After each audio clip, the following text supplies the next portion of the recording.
Holding the Gaze by Tanvir Bush. Middle class, middle child, female and fretful, I was raised with a mouthful of apologies.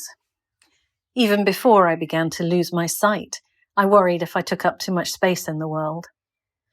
My incipient blindness makes me meeker. I flinch at loud noise, avoid crowded spaces.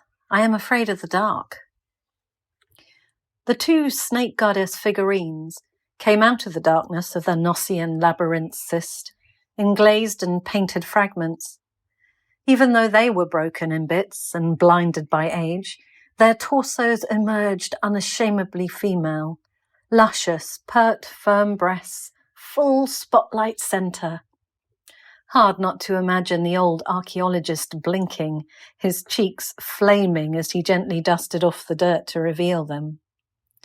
Did blood rush to other parts? A prickle of lust, perhaps, rippling through the excited men crowded around?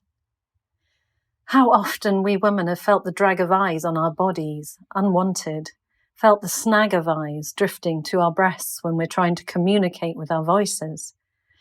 These two figures seem designed as an antidote to that drain of the male's stare. All eyes, gender be damned, are forced to gaze on those breasts that rise from those slim, strong chests. Only then, too late, do we note the snakes. Such power in those little statuettes, their breasts the very embodiment of lust, yet their full-length, heavy skirts and rivulets of snakes say, in no uncertain terms, no entry. There are no dainty ankles here, no splits in their gowns revealing a thigh and a promise.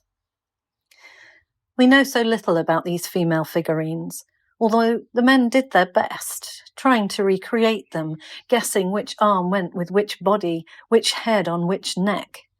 The votary's head is modern. Her eyes might once have been bored, or alluring, possibly defiant, baleful, tyrannical. Now her new eyes are kohl-rimmed and wide open. The replica I handled was the one with her arms down, snakes sliding up from her closed fists like arteries. Her black eyes made me uneasy, but at the same time she couldn't hold my gaze, as perhaps the original eyes might have. Instead, my focus drifted back down her body, drawn again to her breasts. Perhaps this figurine's shamanic power is in her shamelessness, the erotic juxtaposition of the scaled snakes moving over bare, tender, exposed skin. I can still feel the heft of the museum replica that I was able to handle, the slide of my fingers over the wreaths of snakes on her stomach, breasts, the pinched-in waist, the long, slender arms with the small, closed, upturned fists.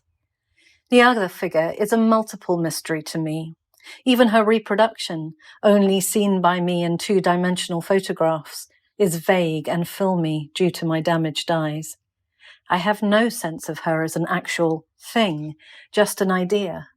I'm told she's holding up snakes to the sky, although it could be something else, maybe a weapon, like a bow. She has a cat hat, although that too may not have been from her original personal wardrobe, but plonked on in the hope it might fit. How wonderful touch is.